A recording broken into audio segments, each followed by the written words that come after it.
La position va jouer son bon rebelle. Oye de sa ministre, là que vous n'avez pas la commande. Voilà. On a bon moutier. J'ai vu ça depuis ça que vous voilà. On a salaire à Marocaine. Mais depuis ça, on dit qu'il y a pour Kungan. Alexis Kamoussaka. Il y a bon Dieu le peuple.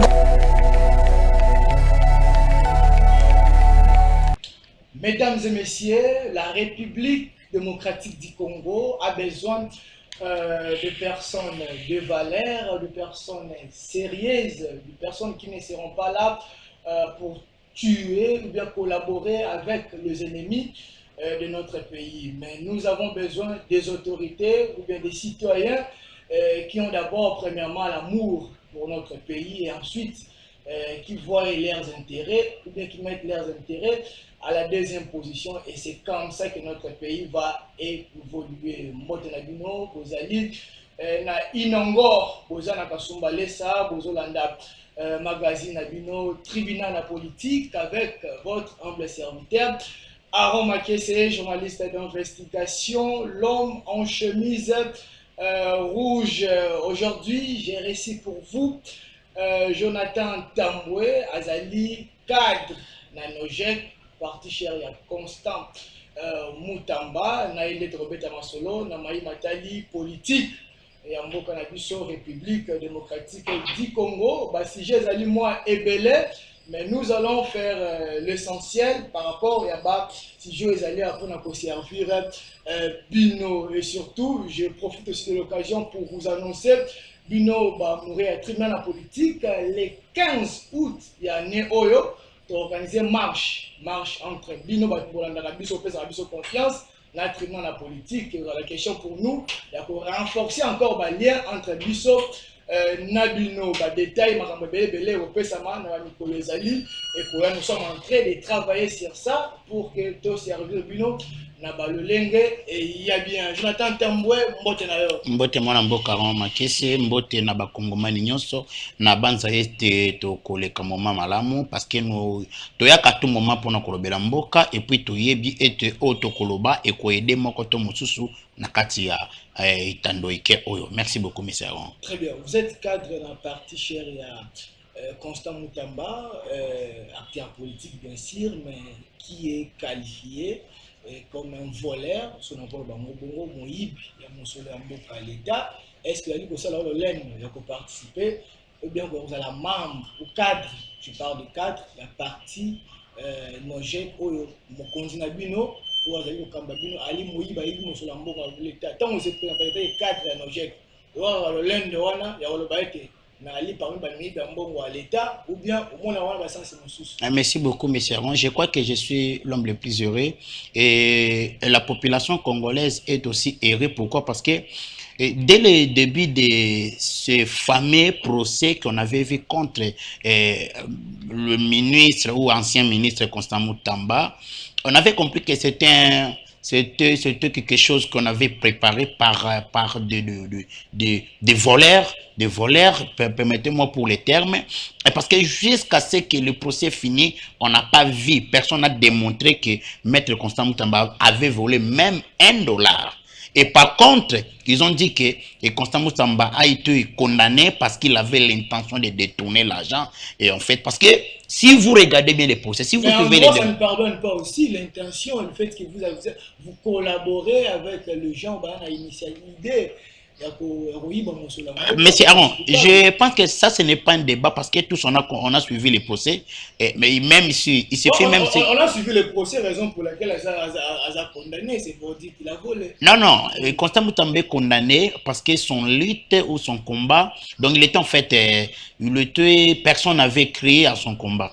On croyait que lui aussi il va peut-être et il va se mêler ensemble avec eux, il va dérober, il va voler comme ils font à tout moment, ils détournent l'argent matin, midi, soir. Nous sommes arrivés à un moment où, quand je dis que moi j'ai détourné 15 millions, il y aura une personne qui viendra pour te dire, toi tu as détourné 15 000, moi je vais maintenant te prouver, je vais détourner 20 millions ou 15 millions. Et allez-y comprendre, lorsqu'une personne arrive pour mettre un peu en terme concernant cette situation, voilà pourquoi il a subi, c'est qu'il paye.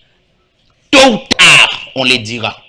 Et l'avenir nous dira qu'il y avait un politicien, il y avait un monsieur qui avait dit non et c'était resté non. Très bien, merci beaucoup. On va prendre sujet à Liboso, il y a rendez-vous à l'élo. Tout le monde a eu du so, bandeko, tout le monde a eu l'été a beaucoup d'initiatives. Il y a un bango dans la missile, c'est-à-dire après avoir un bango, on met bango quelque part et former bango dans le domaine et aujourd'hui, mon conzambo comme l'État, Monique Bali n'a pas ça bango cette fois-ci pour servir Mboka. On les a vus des retours dans Kinshasa cette fois-ci pour travailler en fait avec le professeur Kinshasa et comme à Kitoko et comme à Peto, et tandis que le président a toujours condamné le fait que le gouverneur a vu le professeur Kinshasa qui a dit sanité, bisous va comme le bête masolo, et même à Kinshasa. Aujourd'hui, tout le monde est sur le terrain, on les appelle service national. Est-ce que Moussa n'a pas vu le professeur Kinshasa, leur manière de faire les choses, ça vous fait du bien, leur manière de faire les choses, vous voyez qu'à la langue, vous voyez Kinshasa, ils ont un label ou un autre, ou bien ils ont la politique, ils ont un bandit, mais comme un musique, donc, et il y a là. Déroulement de Makambo. Merci beaucoup, monsieur Aaron. D'ailleurs, je salue le président de la République, Fatou Béton. Au Wapi Aibaki n'a nommé le général Kassongo Kabwike, na lokola coordonnateur, il y a assainissement Yamboko. Parce qu'à un moment, on avait décrit à tout moment, on avait marre vraiment. Comment est-ce que Mboka lokola RDC ou capitaine Angoza Kinshasa est à la salité jusqu'à niveau où au donc c'est-à-dire nous les Congolais on avait tous qui na manière mon côté ou comprendre ndenge ko taper mboka na propriété et comment ki muta sali banduna na ye asali pe ba pondu na ye asilisa ke na terrasse abwaki akena makadam abwaki salité. On avait décrit cette situation. On a comportement congolais. Et tout le qui n'a pas qu'il faut échanger effectivement. Et lorsque tu as des clients à tout moment. Mais comment est-ce que nous avons kandunda ateki nous natia silisi pour longola ba salité ne wana auti kango kawana.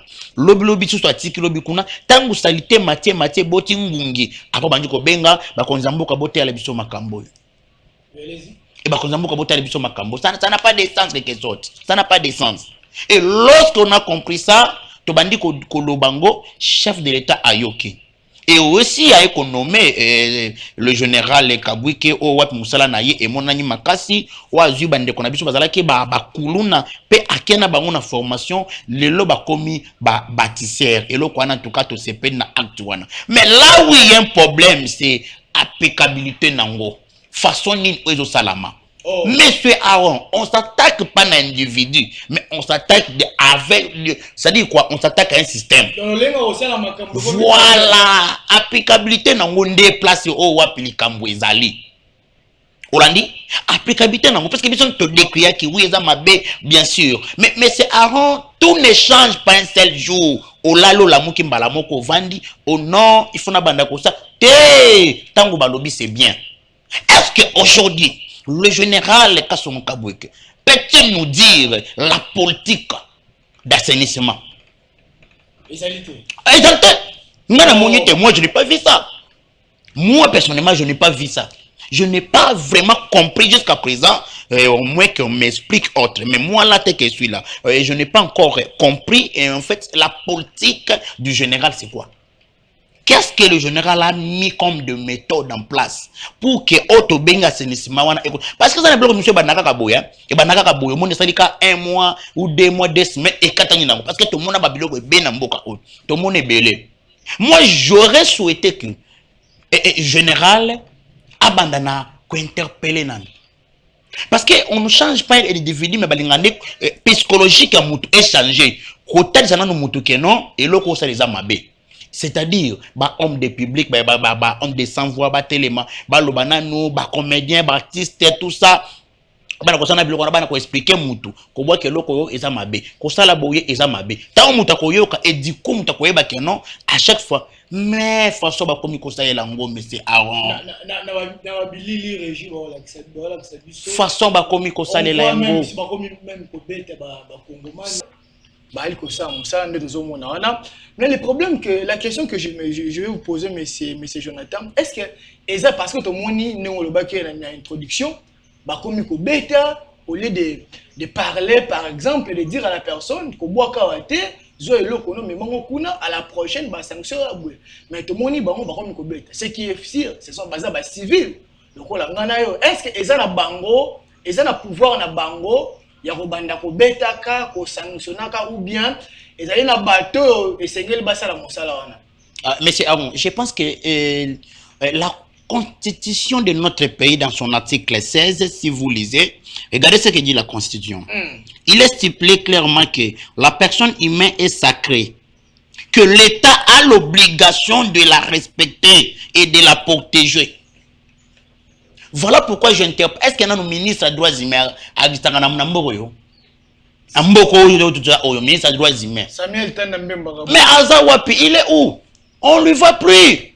Donc, à un moment, comment nous tournons vraiment, est-ce que Mboko, est-ce que nous sommes, comment est-ce que nous sommes arrivés là? Un père d'une famille. Et du coup, parce que ça les moko à bois qui bouteille, bana moko boye yanike, et puis ce n'est pas notre mabana, ba ex-kuluna. Et le bas comme bâtisseur, papa na batandi na c'est fimbo. Ça c'est baba pompage et du coup accueil. Est-ce que vous imaginez ça? Vous imaginez ça? Est-ce que le ministère des droits humains est censé réagir face à Makambo? Moi je vois que maintenant ils na pouvoir na ye ou api na ba droits humains na ba association de anazo interpeller bango. Jean-Claude Katende Bozawa, parce que ça c'est le moment, parce que il ne faut pas attendre le pire, parce que ce que je perds c'est quoi? Demain avec cette pratique, cette opération, on peut trouver que Mouta Koufi. Je demande qui sera responsable? Qui sera le responsable?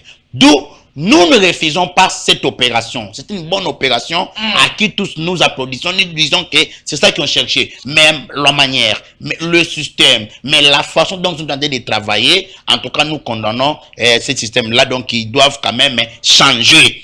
Pas de tabasser, pas de fouetter, pas de déshabiller. Mais la sanction ni ne s'engage européen ça na bateau ba okwe na ba mbeba wana mutakwei. C'est par là que vous allez me donner raison de dire que je n'ai pas vu vraiment la politique du général. C'est ça que je cherche, la politique du général. Il avait prévu quoi? À part des fouets et bureau misouana, après vakinini, abomba kinini. Yemo kwa ba kenon parce que mutakobo akaka. Mais tant que mutakobo akaka, c'est quoi on prévoit kinini, on prévoit kinini kenon comme sanction. C'est là où il y a un problème, monsieur. Donc dès le début, l'idée est bien. Oui. Si on retient le terrain, c'est un problème. To soutenir l'idée wana, idée zanango bien, mais to ma ba fay nango, il faut d'être tout les mélango dès le début parce que ce que tout les mélango te, lobby tokoya kotombe na makambo yo tokosimba maboko na mutu tokoloba kenon tala moyelo ko mutu lobaki et kei malamote. Mais to soutenir quand même idée. Nous avons loué l'initiative. Nous avons apprécié cette opération. Donc, c'est un peu ça, monsieur. Très bien, merci beaucoup. Merci, Nabino. Posez-moi belé. Non, c'est la moi mise au point, mon robot. Comme je vous avais dit, que je vais parler d'un dossier. Je crois que, tant que journaliste, que lorsque nous parlons, et ça fait partie de mon sang, surtout pour nous recevoir ça, la remontée dans mon thème, pour sa réputation à bâtiment c'est toi qui ça yango ça parce que to lingi pe mboka na biso et kende malamu na ba mission les gars qui m'ont mikolo leki j'avais parlé d'un dossier concernant makambo tali pont ezali na quartier Kanluka na commune ya Ngalema. Donc on avait vu le président Félix Namboso ainsi que le ministre des droits humains Samuel Tandambemba Kabuya. Les cas le président était venu parce qu'il faut qu'on se le dise projet on est au pont où ta Selembaou et que ti Kintambo et bandaki na président Félix c'était et bandana président Kabila qui comme on dit gouverneur rappelle continuité au salita na ya koki akei ou akoya a continuer place moninga muso asukaki. On a félicité l'initiative on a président Félix ya kozongisa mosala. Quand on a un monsale bandar au salam la série à président Kabila, la série à président Félix. En tout cas, président Félix va avancer avec moi et belé. Et ça la magie n'enga malam même pas na quand kabango moko bah c'est pas là que l'engé musala ezali ko salama. Maintenant le problème là où j'ai vu des communicateurs, il y a ba leader na bino ba ko wana ko kumisa ka wana. Oh bah li avant le bibo il fallait ça la bo. Les problèmes là où moi je ne suis pas d'accord. Ezali na place OK, misala ezali plus de 3 ans. Alors que le gouvernement la biso a bimisa mbongo déjà. J'ai parlé na ba gens bateau ali ko sala bateau mususu wana, j'ai parlé dans cadre d'investigation. Nazana ba dossier PA. Ils m'ont affirmé que le gouvernement bimisa mbongo ebima. Mais plus de 3 ans mbongo ebima, nzela selemba au pont selemba au Kan Luka Bosali. Là je vous félicite. Mais là pont et sengele les gars entre Kan Luka na Kitambo jusqu'à présent aussi la terre plus de 3 ans. Bangungi mabange bangungi bazali wana mai nzeleza moya koleka ozana mutu kono mais moya koleka ezalite. Alors que vous savez bien que nzela wana ezali cimetière place pe babita quelque bakenda okunda babibembe bo pénaliser bango. Ba leader na bino entre autres Samuel Tana Mbemba Kabuya et les autres. Vous êtes là, vous avez ba leader ya coin wana. Mais ce qui m'étonne, je prends l'exemple de Samuel Tana ministre des droits humains, azali na ndako na Kitambo. Mais s'il faut un account ayaka nzela ya Selemba. Alors que ceux qui nzela wana bosala ki yango, esengala koleka na nzela wana, nana zo kosa nani na mboka oyo. C'est par là que je réveille conscience ya bana nyo sur Kan Luka. Na réveille conscience ya bino bo bima na ba politique wana ya ko kumisa ka batu parce que ali opesa no 10 000 francs ba 20 000 francs. Ceux qui battent wana balingaki bino ba misala wana esengala ke sila. On a ali molobeli ya Kan Luka azali boy. Musala osala nde yango wana. Pon wana esila. Mbongo ebima. Tisiko musala ezali ko sila te. Nani faute ezali pa nani moto azali na mbeba wana. Tisiko azali banda pona nini? Azali banda pona nini? Et puis, on va venir, on vous distribue, on va passer nous à mbongo. Et puis, je vois les gens, même les jeunes, qui sont censés penser pour leur vie. Vous êtes là, vous prenez des téléphones en train de publier sous, entre guillemets, bah, communicateurs. Il y a ministre Moraboy, il y a Moto Moraboy, bah, communicateur. Autant il y a nous classe. Il y a des gens qui a considéré Kabino. Na niveau d'études, vous allez voir, accepter Bino, je ne crois même pas. On vous manipule, vous êtes là. Bazonzo amo ba okena kotonga libanda ba otonga na Kan Luka te. Mais s'il faut venir ko luka kwa ba ya kuna. Mais si oteli makambo kotonga libanda. Ba otonga banda na bango za libanda na Kan Luka te. Mais vous êtes là na Kan Luka, je vais chuter par là. Na Kan Luka niveau ya alphabet ezali belé. Même pas ta centre de formation. Et si vous voyez là le lengeni na koloba le poto même ba formation pour na kuti ezali te mais bayaka ba libana na Kan Luka. Ce sont des choses qu'on doit éviter. Moi, j'avais dit, ceux qui me savent, on est silité, n'a pas de dossier au thé. Je crois que nous parlons parce que nous voulons que Makambo change étoile contre mon tomate. Ceux qui me savent, on est silité, n'a pas de cani, mon okolanga, n'a félicité. Tant que ça a un niveau, n'a pas de n'a pas et puis, ti, ma consommer, va koyoka, pour la moussa, au moins, avec le président Félix, ça va te dire, ça n'a un bon moment. A dit que moussa est ici là, mais jusqu'à présent, moussa est là aussi là. Quand le président, vous voyez, vous surtout qu'il est ça au top. Les politiques vont me mettre très bien. Jonathan Tam. Oui. Dialogue. On a vu le président de la République. C'était hier, dans la confession religieuse. Et cette fois-ci, dialogue opposition à Wande Koluka. Oh, il y a majorité de l'Union sacrée Wande Koboya. Cette fois-ci, le président a accepté. Est-ce qu'on peut dire que le président, cette fois-ci, a cédé la pression de la population, a cédé la pression de l'opposition, ou bien Ezali Nango, juste manœuvre politique. Le président veut jouer avec l'opposition. Merci beaucoup, monsieur Aaron. Ça, c'est le moment où Wapina Pesa Matondo Mingi, heureuse mémoire, n'a fait à Tshisekedi wa Mulumba, au Wapi, Atika Biso, Ezana Bambula, Ebele. Je me souviens bien, Etienne Tshisekedi à Loba, le jour où il dépasse à cause de opposition T. Oh. Oui. Donc, on a beaucoup de vivre boy. Opposition zate et puis opposant zate. Papa, au moins la mukate. Ah. Tu peux te masolo muso ko aron. Ah.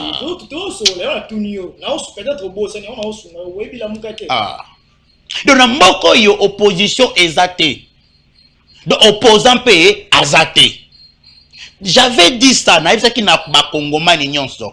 Et puis, bah, Congoma, il a pas si bien de place parce que si vous comprenez que Tozalina va demander d'emploi et nous n'avons pas de opposants dans ces pays. Tozalina va coopérer. Au moins, il y a ce sont des demandeurs d'emploi. D'ailleurs, il y a marche les 22. Marche les annulés. Premier demandeur d'emploi Mbongo. Yokangana yebis. Oh, monsieur Aaron. Monsieur Aaron, Yokanga ye. Si ça fait partie, si vous allez annuler, c'est bon, mais jusqu'à présent, premier demandeur d'emploi. Allez-y. Premier demandeur d'emploi à Mbongo. Premier demandeur d'emploi à Mbongo. Yomone le elonga premier demandeur d'emploi à Mbongo. L'obitang bayambi pas chef de l'État balobika likambo dialogue puisque batouana na ebisa ko à tout moment ce sont des demandeurs d'emploi balokanga misala omoni nde bajeune bavanda na ndako boy asisi classe na ye azumu kanda komi gelonnaire patipalta akomi akiatiki bango siko pona kokoma na bango zalaka ndenge fo batia makelele na bana baitando ikea tant bakoya na ebisi peuple congolais bolanda bato yo te muto za te place wana ce sont des demandeurs d'emploi. Pourquoi? Balongo balobi mboke etambola bien te. Balongo balobi ba moni fa ya président. Balongo balobi ba moni boyena boy. Mais c'est alors toi tout ça la analyse moko simple. Ngai na zo mona yo o dirige place na moni ba fa na yo. Mais na ngai ole yo sengo solo na ngai ngam na komo senga pona solo na yo. Il faut tout solo là, il faut tout solo là, il faut tout solo là, il faut tout solo là. Et voilà pourquoi nous de la Nogel Tolobi ceci. Il n'y aura pas le dialogue sans Constant Moutamba. Non, je ne pas le dialogue sans Constant Moutamba. Oui, il n'y aura pas le dialogue sans Constant Moutamba. Ce qui est là, il y a le dialogue, il y a les bosso. Il faut Constant Moutamba. Papa, Moutali condamné le dialogue, lorsqu'on dit que Constant Moutamba est condamné, là j'interpelle monsieur le président de la République. Dans la station où Constant Moutamba, il est le seul parmi Mouto a eu courage il y a côté pour la première fois à l'Obakeno. Il faut tout ça poursuite contre Kabila. Mais c'est Aaron. Bisnu to bané Korobaka kana kacha kobatama. Mais Mouto telemi officiellement en tant que ministre. En attendant ba o tout ba telemi o ba o tout ba dans la sima. Vous en avez ba vanda ikimia. Constant Moutamba telema lobi ngai le lot autant que ministre de la justice. Na sengi na procureur. Afungola o na fongi na sengi na auditeur. Afungola dossier pour na Kabila. Et le lot o ba pesi biso ko raison. Pourquoi ceux qui peut être que Kabila allait condamner te mais le lot tomo na makambo tomo te loko tengiza la pile tous. Si quand même le lot o Kabila tango tata makonza c'est parce qu'il a été condamné. Maintenant na dialogue, je reviens maintenant. Tout le monde dit confession religieuse, lobby, mboka, enfin, c'est l'homme en Mbongo. Voilà. Mais quand ça lobby. Et c'est pas qu'on m'a se va vendre des sikamoko, tout bête à ma mboka. Batmali qu'on reprochait Bino. Bon, vous avez pas union sacrée. Bolini dialogue et ça la maté parce que bon, ali ko travailler dans le président de la République n'erreur. Bozo banga dialogue et ça la président de la République. À ce moment-là, bande konaé, bon, dans l'opposition. De peur que belé à battu dans le gouvernement, lorsque je viens de dire que ce sont des demandeurs d'emploi peut-être au Moninga Mabe, mais Kalate Awa, ba peuple congoman, au Moni Bato Bana Kochama Kelele Wana, et Cholombo Fakende, Pati Badata, Bozelabo, n'a pas à 3 à 4 mois. Mounokwana nye, Moutakote Maswaloba, Azate, parce qu'ils cherchaient des postes. Bakoza ba poste bango tout wana bazolu ka ba poste mongo ada parna e azona pa parna de sangwa uchi kolo bango na moyi bozolo bela chef d'État mabe mais na butu binde boko cha batu na bi est-ce que ebi ke ambongo akocha mutu moko atavaka na IGF oui bien oh tika menga ko miselo bilo côté Aaron na ko miselo biloko pe o eza clair. Deuxièmement tout le monde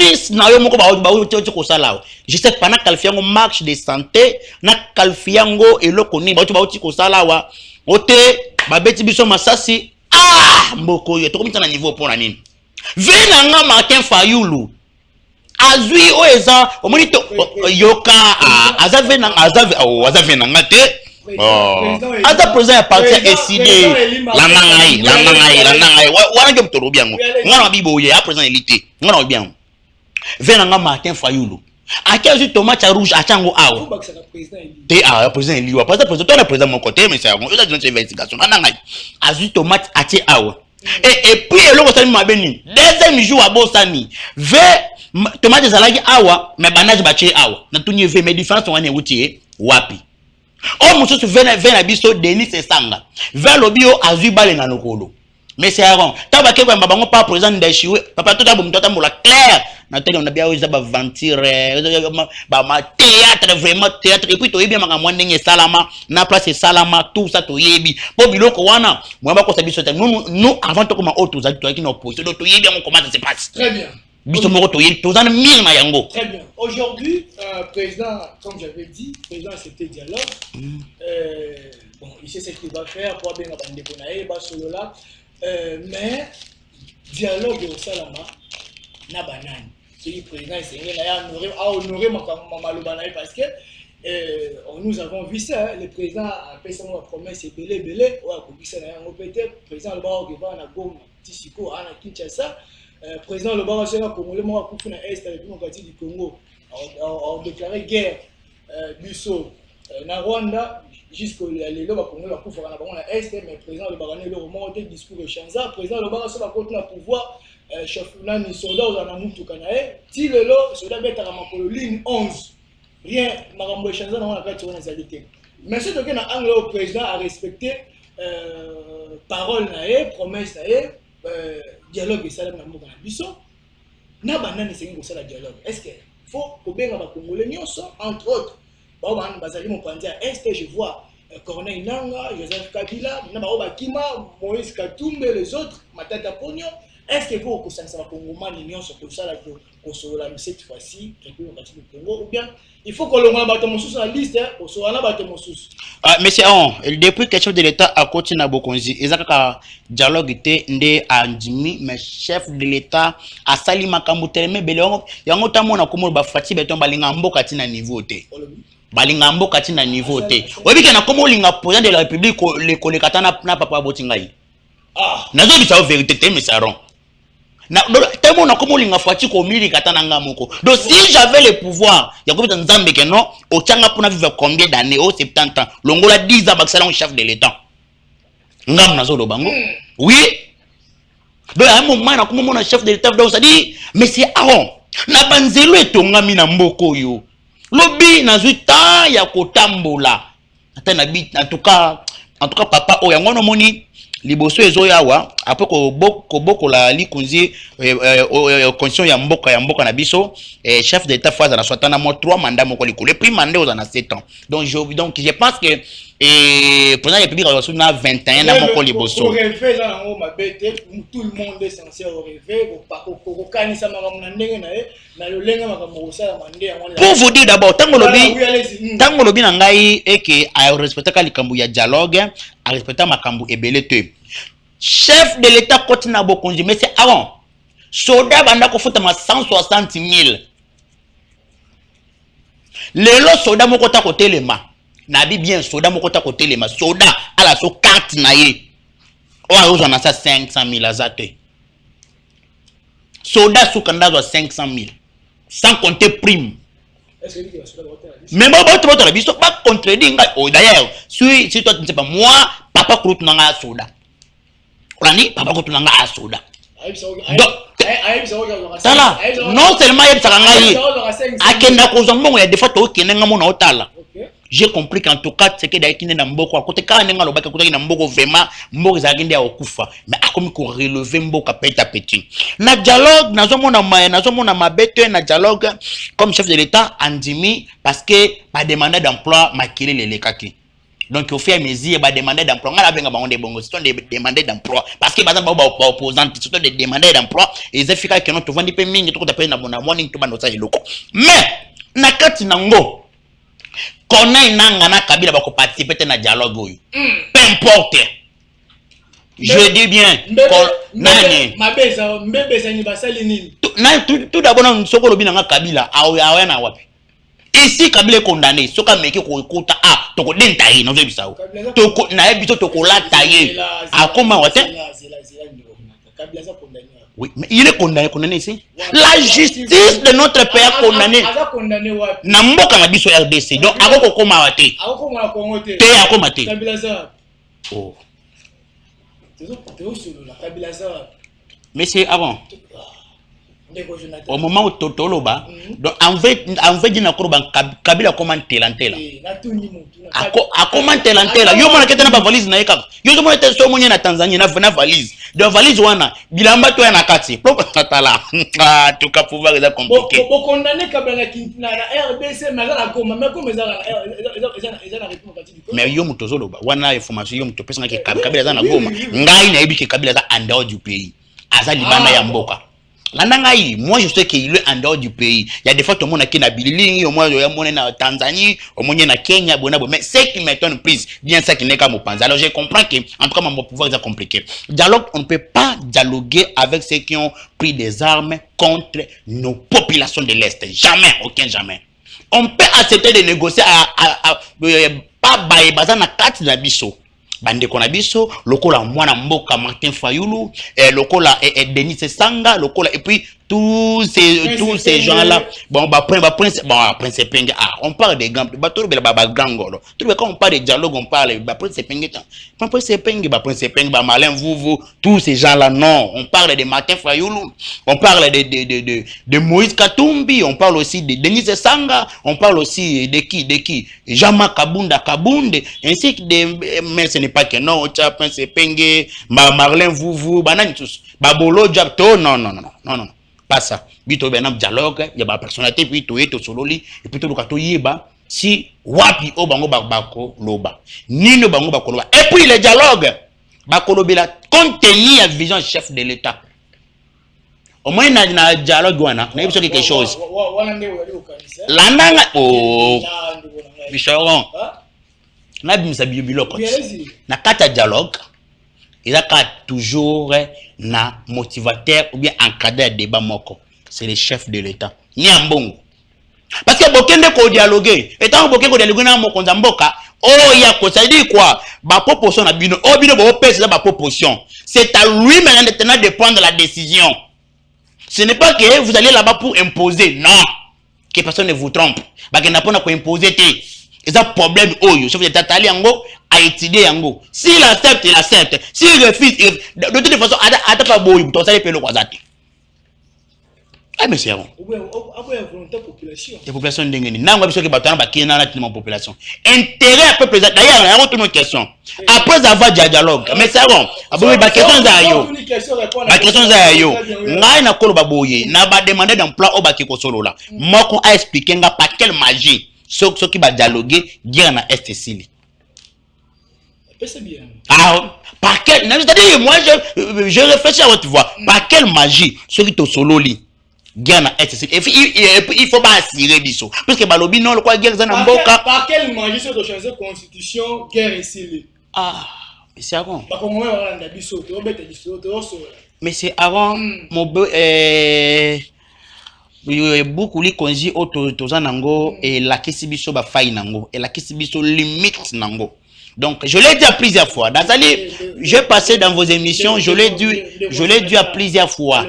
Et la kisibiso ba limite na yango. Il faut ebongwama, il faut tout changer yango. Kutu debe za wanate. Moi je suis de demander, moi je parle de demander d'emploi. Oye zali wapi na obalobi dialogue. Na mitan osko ils sont maintenant errés. Na mituna. Est-ce que manifestation bon ya le 22 et Royotimba.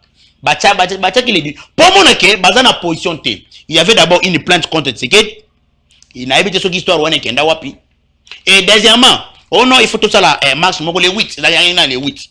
Les 8 ba vandia, ote, babengi biso, photo ke kuna, photo babati kengo, o tuchango le 22. Et lobby ambongo aya biso chef de l'État en demi dialogue. Tote na bango réaction na bango le 22.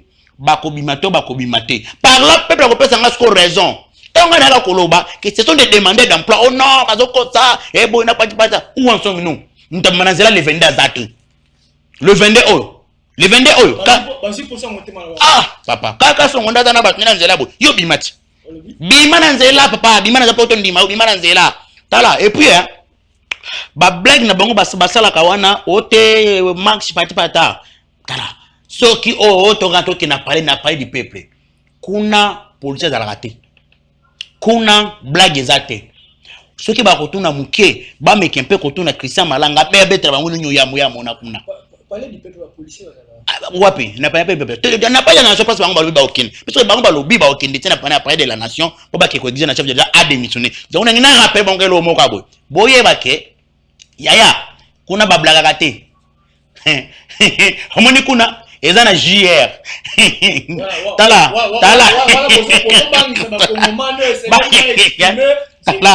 Tala. Voilà discours au banque, c'est pas comme man, bateau a montré que le président Félix a échoué. Il va exprimer maintenant le lien bango au monde la makambo. Mais le bango discours monsieur. C'est pas ça la question. Est-ce que bango bazan a peuple prenant derrière bango? S'il vous plaît. Est-ce qu'aujourd'hui s'il faut dialoguer? Pourquoi on doit écarter Bandeko tout en combo Kabila ainsi que Corneille? C'est pourquoi on doit les écarter, monsieur Aaron. Na likunzi na likunzi na mobeko na biso loi est accepter opposition et non opposition armée. Nulle part na quoi kata constitution na biso ba commis opposition armée. Bato wana basimbi minduki contre ba Congomani ba bomi. Mais tu vois na bon na mesa moko poto solani. Est-ce que Bino voulait poser les rebelles? Ah non. Non. Bato bala na ba rebelle baza ba yeba. Est-ce que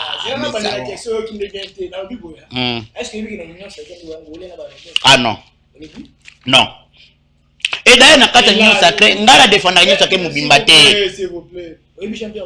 Na bien. Na bien. Oui, bien. Na bien. Allez, donc on peut pas.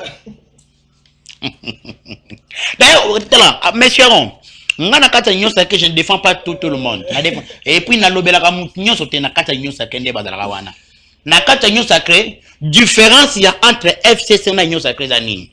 Na union sacrée ezali oza c'est-à-dire quoi? Ozana ba conviction na yo, o supprimer yango lobby yango supprimer yango. Mais par contre na FCC voilà union sacrée. Na oui na union sacrée yango mona ka mutu na mutalo baka oh ils appellent pour ça na fin comme au moins la pe mbata lobby boye abengisi marche kabunda aboye yango le bozo sala kerere il fallait tout temps ramener comme ça. Ah bon, non. Les professeurs Andembata que je salue en passant le secrétaire de l'Union Sacrée, Razam Moutabouania, ce qui a bengisi marche, bien que non, que ça m'a yiki na kata marche wana, compte tenu total en dernier soit sérieux quoi avancer bien quoi avancer. Mais cela ne montre pas que tout ça divisé, soit au lobby A ou au lobby B. Non, nous avons toujours un même père et notre père c'est le président de la République. Mais il nous a donné quand même le pouvoir que Moutona a pesa pe oza lokwa ba point de vue na ye mais na kati nda ko nyonso ndenge yezala kate mwana to ko raisonner ndenge moko te na c'est-à-dire to ko réfléchir biso nyonso ndenge moko te ngana ko réfléchir na ndenge na ngai wa réfléchir na ndenge na ye c'est papa nda ka décision ya finale. Très bien makambo lobeze belé ngongande enimi na biso conclusion pour aujourd'hui ndeko. Alors conclusion na ngana koloba boye na nazo interpellé na le général Moussala Zosala eza vraiment tellement malamu mais to sengiye asalango le longo le lolenge et longo bani a interpellé un peu ba troupe na ye alaksa bango lolenge kani bakoki un peu ko sala to sengi na chef de l'état etango ko yamba ba ndiko na biso ba opposant pour na masolo et à tenir peu compte il y a notre autorité morale prince de la paix Constant Mutamba. Oh wapi abundi bitumba moko noble, son combat était noble et vu que moi ba yiki kezala ki vraiment ba bundi siye mais to yebi et histoire et ko rétablir surtout Constant Mutamba et que lobby il sera toujours aux affaires na sengi na ba kongomani nyonso bazala toujours éveillé bazala toujours na bolingo bazala toujours na kotosa et puis to accompagner par le général oyaye na vision na ye pona mboka na biso et comme propre. Très bien. Carton rouge. Carton rouge na kopesa na ministre droits humains nani Samuel Mbemba. Mutali boso na kopesa carton rouge parce que babi oye sala mana mboko ebike nauti komona ngo nauti et puis na pesa deux personnes carton rouge na pesa ye za point de vue na ngai na pesi pe na pesi na ministre ya justice parce que depuis qu'il est là en tout cas na monité na sentir te na yo ki teningi na kwa ya autorité morale na ngai bango na pesa bango carton rouge pourquoi pas na bakisana F baza asa so comme ministre madame F Bazaiba ba ministre gouvernement na yeba te po ba moi maile ba yeba kae. Et puis, monsieur, j'ai le patron nous sommes à la fin, s'il vous plaît. Sans ministre de la jeunesse. Carton vert, allez-y. Et carton vert, na kopé sango na ministre Patrick Mouyaya, à qui je salue, en tout cas 3 fois élu. Et puis, en tout cas, s'il y a des ministres dans ces pays, il y a Patrick Mouyaya, ministre de la communication, porte-parole au gouvernement, au Wapi, Aosala Moussala, Malamu. Très bien, merci beaucoup, Ndeko Jonathan Tamboué. Voilà, avant de conclure l'émission, définitivement, je voudrais quand même dire quelque chose, et puis je vais finir par là, concernant Makambo Italie Dialogue. Moi, étant que journaliste, je vais demander la présidence de la République, parce que, vous savez, à tout moment, lorsqu'on voit qu'on a un intérêt politique, un intérêt à un individu, la population, à tout moment, on va sacrifier parce que mon solo, mon élité, est censé accompagner les leaders, ce qui veut dire que il y a au cause on peut vie. Ça bien que le voilà, tata molimo waloba qui après avoir écouté la première république. Là, au sein de la première république parce que la première république n'est pas le mon continent derrière. Aujourd'hui, on parle de changement de la constitution. Côté Balobi Fati Azana, ce qu'on a dit, c'est où tu as eu des pestes. Et où tu as flirté, la partie mon sous-soin. Au moins, la bateau, mon sous-soin, la partie, il y a Mbosso, Fati Azana na Oumela. Mon sous-soin, Fati Béton, 3 ans. Nous serons sa réputation, même le régime à président Félix. Moi, je vais demander à président Félix, il dit à Okutana Bande, il y a Rosolo là. Okutana, la ligne de Konayo. Prince Peng a ligne de Konao, Moussou a ligne de Konao. Kokutana ba Prince Peng ko sona ba ngo beta masolo na mai matali mboka na biso e alili kama mabete wana ali makanisi ngai. Ayili kama mabete parce que ba lobaka beloko ya mabe ba bongisa ngo na kati ya ndako. So to biso na niveau ya ndako ali ko kabwana ba ba o ça bien te. Ba tuzali entouré 9 pays o ba lula quand même bozuna biso. So ki biso mo na kati ya mboka to ali ko lingana te et ko permettre na ba ennemi ba meka ou bien ba yiba encore ba biloko na biso. Donc moi je vais demander à la République ya ko yoka bande ko na likanisi ozui ya dialogue nga na pêche maboko na pêche ba fleur na sepe nga sepe nango na sepe na likanisi wana na isuka na nzela te to mona yango benga bande ko vanda oyoka bango pe mais nga osenga o élargir en pour la République même ba o Kabila ba to yoka bango ni ko na inango yoka bango nyonso wana. Parce que nous allons dire mingi na ba opposant mosusu ba misu ba ko déclarer ba carré minya na bango. Il y a mon qui va créer C64. On a dit makambo ali ko yoka mais na affirmer en hauteur. Ba to wana so senga ko yoka bango, oyoka ba lingi nini. Ça c'est moment là que tant que chef, vous allez décider. Donc voilà ce que moi je vais dire dans la République. Voilà, ça n'est fini pour aujourd'hui. Mesdames et messieurs, Ndeko Jonathan Tamboué. Émission ici, émission ici. Ah, et monsieur Sili, mais je vous informe que demander d'emploi ba oti ko anile réunion na bango kasiko ba oti ko kutana na coopérer na bango batindaki ake de lobby ko kutana na chef de l'état ba oti ko anile réunion na bango. L'information dans la caméra monsieur Sili, aussi cette émission de la caméra, c'est ça madame Bote monsieur Sili. Merci Aaron. Alors, je salue tous les Congomani en passant j'aime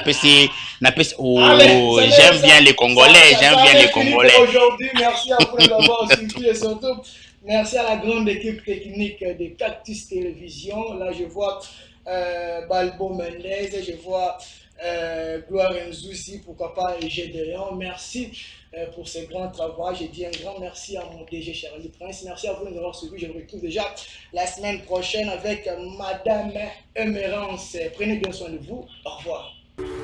La politicien va jouer son bon rebelle. Oye de sa ministre, là que vous n'avez pas la voilà. On a bon à moutier. J'ai vu ça depuis que vous voilà. Je là, on a salé à ma moitié. Mais depuis ça, quand il y a pour Kingani, Alexis Kamusaka. Il y a pour le peuple.